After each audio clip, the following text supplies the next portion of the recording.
Hello everyone, कैसे हो आप लोग। I hope you all are doing great. इस वीडियो में हम करने वाले हैं आरएम का पार्ट 6। इससे पहले मैंने 5 पार्ट्स और अपलोड किए हैं, उनको भी देख लेना। एंड दिस टाइम अगर आपने वो 5 पार्ट्स नहीं देखे ना, तो ये 6 पार्ट देखने का कोई मतलब नहीं है, because they all are linked. ठीक है। ये वाला जो पार्ट है ना, ये सबसे ज़्यादा रेलेवेंट है, सबसे ज़्यादा इंपॉर्टेंट है एंड मोस्ट इंपॉर्टेंट। कि जो पांचों पार्ट्स में हमने पढ़े हैं ना, जो भी टूल्स पढ़े, सैम्पलिंग मेथड्स पढ़े, या फिर जो भी सारी चीज़ें पढ़ी, उनको यूज़ करके ही हम इस पार्ट का जो है ये कर रहे हैं। एंड इसका क्वेश्चन शॉर्ट आएगा ही आएगा। ठीक है। एंड ये क्वेश्चन डायरेक्ट 20 मार्क्स का आता है। ठीक है। तो इसको अच्छे से प्रिपेयर कर लेना। अब मैंने आपको प्रीवियस वीडियोज़ में भी बोला था कि मैं इसका क्वेश्चन के थ्रू ही आपको समझाऊंगी कि एक रिसर्च प्रपोजल कैसे लिखना होता है। ठीक है। अब अगेन आई एम सेइंग कि यहाँ पर मैं रिसर्च प्रपोजल लिखने का एक short notes and glimpse provide कर रही हूँ, बट लेकिन आप जब एग्ज़ाम में लिखोगे ना, तो ब्रीफ में लिखना, डिटेल में लिखना, ताकि आपको अच्छे से मार्क्स मिल जाएँ। ठीक है। स्टार्ट करते हैं। देखो, मैं पीवाईक्यू के क्वेश्चंस के थ्रू ही समझा रही हूँ, बिकॉज ऑब्वियसली मैं कोई अलग से क्वेश्चन जनरेट नहीं कर सकती। ठीक है। तो इसके थ्रू हम समझते हैं। जो लास्ट ईयर 2024 में आया था, उसका क्वेश्चन था prevalence of vitamin A deficiency in children 1 to 5 years. ठीक है। सो बेसिकली इस टॉपिक पर हमें एक रिसर्च प्रपोजल जनरेट करना है। ठीक है।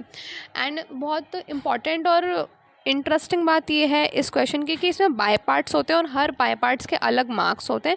तो जो बाय पार्ट आप कर पाए उसके मार्क्स आपको मिलेंगे, जो नहीं कर पाए उसके नहीं मिलेंगे। दैट मीन्स कि अगर आपको 2-3 बाय पार्ट्स पे याद है, आपने वो भी लिख दिया, तो यू विल गेट मार्क्स। ठीक है।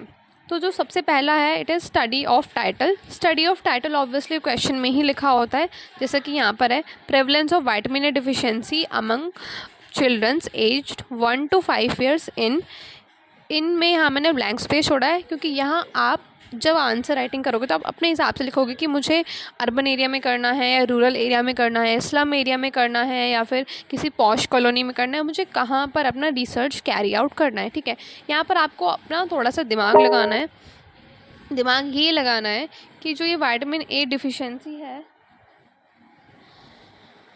ऑब्वियसली ये कहाँ पर ज़्यादा होगी। जो पॉश कॉलोनी होंगी वहाँ पर नहीं होंगी, एंड जो नाइस रिच अर्बन कॉलोनीज़ हैं, एरियाज़ हैं, वहाँ पर भी कम होगी।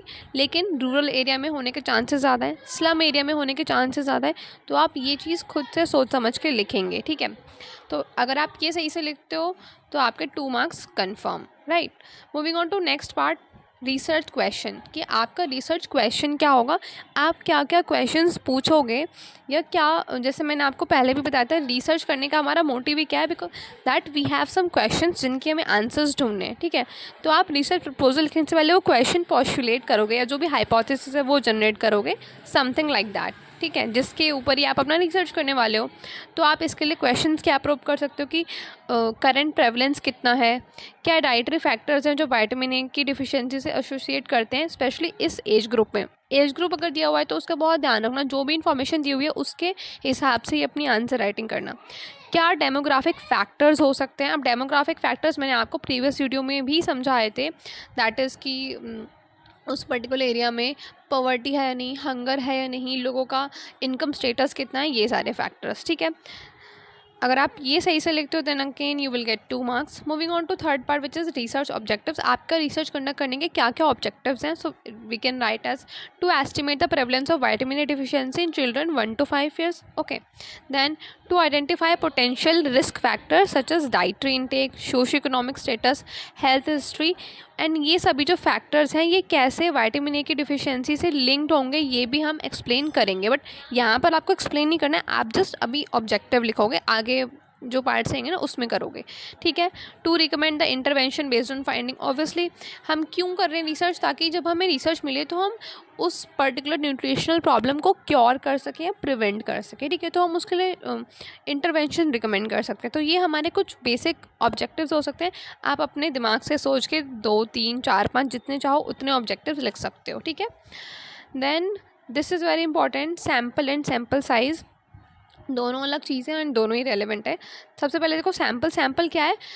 क्वेश्चन में गिवन होता है ये पार्ट कि सैम्पल आपका कौन होगा, कौन सा एज ग्रुप है, 1 to 5 ईयर्स, ठीक है, और वो कहाँ रहते हैं, जो भी आपने एरिया सेलेक्ट किया है वो सिलेक्टेड कम्युनिटी या रीजन, ठीक है। सैम्पल साइज़, आप कितने बच्चों के ऊपर स्टडी करोगे वो आपको चूज़ करना है। तो उसके लिए आप प्रेवलेंस एस्टिमेशन का फॉर्मूला यूज़ करोगे। अब ये जो प्रेवलेंस एस्टिमेशन फॉर्मूला है ना, इसको बहुत ध्यान से करना, ठीक है। एक्सपेक्टेड प्रेवलेंस आप ये कैसे निकालते हो, हिस्ट्री के बेसिस पे। मैं ये एग्जांपल बता रही हूँ, जस्ट एग्जांपल पर्पस के लिए। हमने एस्टिमेट कर लिया कि 20% प्रेवलेंस हो सकता है, एंड ये एस्टिमेट हम ऐसे ही रैंडमली नहीं करेंगे, हमारे पास जो प्रीवियस एग्जिस्टिंग डेटा होगा मोस्ट ऑफ द टाइम्स होता है, उसके बेसिस पे करेंगे, ठीक है। फिर हम अपने कॉन्फिडेंस लेवल देंगे कि हमारा जो रिसर्च है उसका कॉन्फिडेंस लेवल कितना होगा, 95, 98, 99। हम अपना मार्जिन ऑफ एरर डिफाइन करेंगे, एंड इन सबको डिफाइन करने के बाद हम अपना सैम्पल साइज कंडक्ट करेंगे। तो वी कैन जस्ट से कि देयर मे बी चांसेस कि हम 400 to 500 चिल्ड्रंस के ऊपर अपना स्टडी कंडक्ट करेंगे, ठीक है। Then fourth part is research design. Research design में हमने अलग अलग रिसर्च डिज़ाइंस पढ़े हैं, स्टडीज़ बेसिकली, एंड मैंने आपको उसका चार्ट भी बना के दिखाया था, आपको याद होगा। डिस्क्रिप्टिव, एनालिटिकल, फिर डिस्क्रिप्टिव के पार्ट थे, एनालिटिकल के पार्ट थे, ठीक है। सो आपको खुद से सोचना है कि डिस्क्रिप्टिव होना चाहिए, एनालिटिकल होना चाहिए, या फिर क्रॉस सेक्शनल होना चाहिए, which is like a combination of both. अब देखो यहाँ पे हमें प्रेवलेंस स्टडी करना है, तो जब मैंने आपको डिस्क्रिप्टिव और एनालिटिक स्टडीज़ बताए थे, तो मैंने आपको बताया था कि जब भी हम प्रेवलेंस की बात करते हैं तो हम डिस्क्रिप्टिव स्टडीज़ करते हैं, ठीक है। तो हम क्रॉस सेक्शनल डिस्क्रिप्टिव स्टडी कर सकते हैं to assess the prevalence at a single point in time. उस पर्टिकुलर टाइम जोन में, उस पर्टिकुलर एरिया में कितना प्रेवलेंस है वो हम डिस्क्रिप्टिव स्टडीज़ के थ्रू पता लगा सकते हैं, ठीक है। इस चीज़ को अब ये सब मैं पहले वाले वीडियोस में एक्सप्लेन कर चुकी हूँ, तो अगर आपने वो 5 वीडियो सही से समझा ना, तो आप इनके आंसर्स ईजिली कर पाओगे, ठीक है। नंबर 6, रिसर्च इंस्ट्रूमेंट या फिर टूल्स। प्रीवियस वीडियो में मैंने सारे टूल्स आपको समझाए थे, तो आपको खुद से सोचना है कि कौन सा टूल मैं यूज़ कर सकती हूँ किस पर्टिकुलर रिसर्च के लिए। ऐसा नहीं है कि आपको सारे टूल्स लिख देने हैं, सारे टूल्स यूज़ करने हैं, आपको दिमाग लगाना है कि मेरा जो रिसर्च है उसमें कौन सा रिसर्च टूल सबसे ज़्यादा सुटेबल होगा। For example we can have structured question है, जिससे कि हम डेमोग्राफिक और डाइटरी डेटा कलेक्ट कर सकते हैं। हम बच्चों का क्लिनिकल एग्जामिनेशन कर सकते हैं, जिससे कि हम विटामिन ए की डिफिशियंसी को आइडेंटिफाई कर सकते हैं। हम बायोकेमिकल टेस्टिंग कर सकते हैं, जिसमें हम सीरम रेटिनॉल लेवल्स को निकाल सकते हैं, ठीक है। सो इन अगर आपको अपनी समझ से कुछ और टेस्ट लगते हैं तो आप वो भी ऐड ऑन करोगे, एंड इफ़ पॉसिबल प्लीज़ इनको थोड़ा सा एक्सप्लेन कर देना। अब जैसे लिखा हुआ है clinical examination for vitamin A deficiency, तो आप एक्सप्लेन करो कि क्या क्लिनिकल एग्जामिनेशंस होते हैं, क्या सिम्टम्स होते हैं, केराटोमलेशिया, ज़ेरेप्थेल्मिया, एंड वो किस किस तरीके से उनके क्या साइंस होते हैं, ये भी थोड़ा सा एक्सप्लेन करोगे तो ज़्यादा बेटर रहेगा, ठीक है। Then 8th part is method of data collection. Data collection के लिए आप कौन सा मेथड यूज़ करोगे, ठीक है। तो आप हाउस होल्ड सर्वे कर सकते हो, जिसमें कि आप ट्रेंड इन्वेस्टिगेटर्स लोगे जिनको सर्वे करना आता है। ऐसा नहीं कि रैंडमली कोई भी नौसिखिया उठ के सर्वे करेगा तो डेटा ख़राब आएगा, ठीक है। एंड डेटा ख़राब हो गया तो दैट मीन्स आपका रिसर्च ही ख़राब हो गया, ठीक है। देन क्लिनिकल असेसमेंट कर सकते हो बच्चों का। अगर आपको खुद नहीं आता तो आप कोई हेल्थ केयर प्रोफेशनल हायर कर सकते हो। देन लैब एनालिसिस होना चाहिए सीरम विटामिन ए लेवल्स का। अब अगेन यहाँ पर आप एक पॉइंटर दोगे कि serum vitamin A levels that is कि रेटिनॉल लेवल्स को टेस्ट करने के लिए लैब एनालिसिस करना एक कॉस्टली मेथड हो सकता है। अगर आपका रिसर्च बजट अच्छा है तभी आप इस मेथड को चूज़ करोगे, नहीं है तो आप ये मेथड चूज़ नहीं करोगे because it is very costly, ठीक है। देन 8 में पूछा गया है क्या स्टैटिस्टिकल टूल्स यूज़ होंगे। स्टैटिस्टिकल टूल्स इज़ बेसिकली कि आपने अभी देखो डेटा कलेक्ट कर लिया, आपने लाइन से सारी चीज़ें की, आपने डेटा कलेक्ट कर लिया, अब इस डेटा को आपको कैसे यूज़ करना है, क्या स्टैट्स बनाओगे वो देखना है। So statistical tools to be used, हम कौन कौन से टूल्स यूज़ करेंगे अपना जो डेटा है उसको सिंप्लीफाई करने में, कंक्लूड करने में, ठीक है। तो वो क्या क्या टूल्स हो सकते हैं। डिस्क्रिप्टिव टूल्स हो सकते हैं जिसमें मीन, परसेंटेज, स्टैंडर्ड डेविएशन ये सब निकाल सकते हैं हम, या फिर चाई स्क्वायर टेस्ट हो सकता है जिससे कि हम दो वेरिएबल्स या दो से ज़्यादा जो भी वेरिएबल्स हैं उनके बीच में एसोसिएशन को एसेस कर सकते हैं हम। चाई स्क्वायर टेस्ट क्या होता है ये मैं आपको थोड़ा आगे बताऊँगी, थोड़ा सा पेशेंस रखना। बट इससे पहले ना हम एक और एग्जांपल देख लेते हैं, रिसर्च प्रपोजल कैसे लिखना है, बिकॉज ये क्वेश्चन शॉर्ट आएगा ही आएगा और बहुत ट्रिकी है, इसको ध्यान से समझना। तो हम एक और PYQ का क्वेश्चन देखेंगे, इसके थ्रू हम समझेंगे। तो मैं जून 2023 वाला ले रही हूँ, ठीक है। इसमें जो क्वेश्चन था वो था diarrhoea in children in urban slums. देखो इसमें तो हमें एरिया भी अलॉट कर दिया, तो उसके हिसाब से ही हमें अपना रिसर्च प्रपोजल लिखना होगा, ठीक है। तो देखो सबसे पहले टाइटल लिखना होगा। टाइटल तो इसमें मतलब क्वेश्चन में ही पूरा गिवन रहता है, तो इसमें ये सारा ही जो prevalence, etiology and care giver का जो कैप है, कैप मतलब नॉलेज, एटीट्यूड एंड प्रैक्टिसेस, ये सारी चीज़ें क्वेश्चन में लिखी रहती हैं। तो आपको वही लिखना है, prevalence, etiology, care giver, knowledge, attitude and practice regarding diarrhoea among children in urban slum area, ठीक है। ये हो गया टाइटल। इतना लिखने पे यू विल गेट 2 मार्क्स। इसमें और कुछ एक्सप्लेन नहीं करना, जिस टाइटल ही लिखना, और कोई कहानियाँ मत लिखना, अच्छे से लिखना टाइटल को हाईलाइट करके, you will just get 2 marks. Then moving on to objectives. Objectives में आप लिखोगे कि आप रिसर्च क्यों कर रहे हो। So to determine the prevalence of diarrhea among children 0 to 5 years in urban slum areas, ठीक है। to identify etiology factors, to assess the cap which is knowledge, attitude and practice of caregivers regarding it। मैंने यहाँ पर it लिखा है, पर आप जब लिखोगे ना आंसर में तो आप एक्सप्लेन करते हुए लिखना कि it नहीं, यहाँ पर डायरिया की बात कर रहे हैं, और पूरा वही जो क्वेश्चन में चीज़ है ना उसको अच्छे से लिखना, जिससे कि आपको ऑब्जेक्टिव क्वेश्चन में ही मिल जाएगा, ठीक है। To recommend community based intervention for reducing diarrhoeal incidents, ठीक है। क्योंकि अब हमारे पास इतना सारा डेटा आ गया, तो अब उस डेटा को यूज़ करके हम इस डिजीज़ की प्रेवलेंस को रिड्यूस करने की कोशिश करेंगे, right. Then moving on to इसका C पार्ट, मेथोडोलॉजी, जिसमें वही रिसर्च, डिज़ाइन, सैम्पलिंग एंड ये सब है, ठीक है। एक बार देख लेते हैं इसको। तो आप लिखोगे कि कौन सा रिसर्च डिज़ाइन आप चूज़ करोगे। Again you have to write it, जो भी क्वेश्चन होगा उसके हिसाब से लिखना। आप डिस्क्रिप्टिव चूज़ करोगे, एनालिटिकल चूज़ करोगे या क्रॉस सेक्शनल, ठीक है। अब अगेन यहाँ पर देखो प्रेवलेंस ही पूछा गया था। अगर पर्टिकुलर किसी भी क्वेश्चन में व्हाट या हाउ पूछा जाए ना, तब हम एनालिटिकल स्टडीज़ करते हैं, बट मोस्टली अभी प्रेवलेंस ही पूछे जा रहे हैं, तो डिस्क्रिप्टिव स्टडी हम करेंगे, cross sectional descriptive study with both quantitative and qualitative component. अब देखो क्वांटिटेटिव कंपोनेंट तो आपको समझ आ गया होगा, प्रेवलेंस की बात करें, बट जब हम क्वालिटेटिव बोले ना, तो हमें क्वालिटेटिव कंपोनेंट इसलिए ऐड करना पड़ रहा है बिकॉज हमें क्वेश्चन में बोला गया था कि आपको cap which is knowledge, attitude and practice भी असेस करना है, ठीक है। मूविंग ऑन टू इसमें पूछा गया था स्केल ऑफ स्टडी, यानी कि आपका जो स्टडी है, जो रिसर्च करोगे, वो कितना लार्ज होगा। कितना लार्ज होगा मतलब कितने कितने अर्बन एरियाज़ को आप स्टडी करोगे, एंड ड्यूरेशन कितने टाइम में करोगे। अब ये ड्यूरेशन थोड़ा सा रीजनेबल लिखना, 3 मंथ, 6 मंथ, ऐसा नहीं है कि आप 5 साल लिख दो, 5 साल तक डेटा कलेक्ट करते रहोगे फिर तो हो गया रिसर्च। तो थोड़ा सा उस हिसाब से रीजनेबल लिखना। बहुत कम टाइम भी मत लिख देना कि 10 दिन, which is not reasonable, again you won't get marks. थोड़ा सा दिमाग लगा के तब आंसर लिखना, ठीक है। देन अगेन सैम्पल क्वेश्चन में गिवन है which is children 0 to 5 age group and उनके प्राइमरी केयर गिवर्स, ये भी हमें स्टडी करना है क्योंकि हमें कैप भी करना है इसमें, ठीक है। देन सैम्पल साइज़ की बात करेंगे। अगेन हम प्रेवलेंस को अज्यूम करेंगे, लेट्स से 30% है, तो हम अपना कॉन्फिडेंस लेवल डिफाइन करेंगे कि 98% कॉन्फिडेंस लेवल होगा। हम अपना मार्जिन एरर डिफाइन करेंगे, 2 to 3%, 4%, 5%, जितना भी आप रखना चाहते हो। देन उसके बेसिस पे आप एक एस्टिमेट दोगे कि हम इतने चिल्ड्रंस को स्टडी करेंगे, ठीक है। Then we have sampling technique. अब शायद पार्ट 5 में मैंने सैम्पलिंग के 6 मेथड समझाए थे, जिसमें stratified, cluster, simple ending, systematic, multi stage, ठीक है, और एक और था PPS।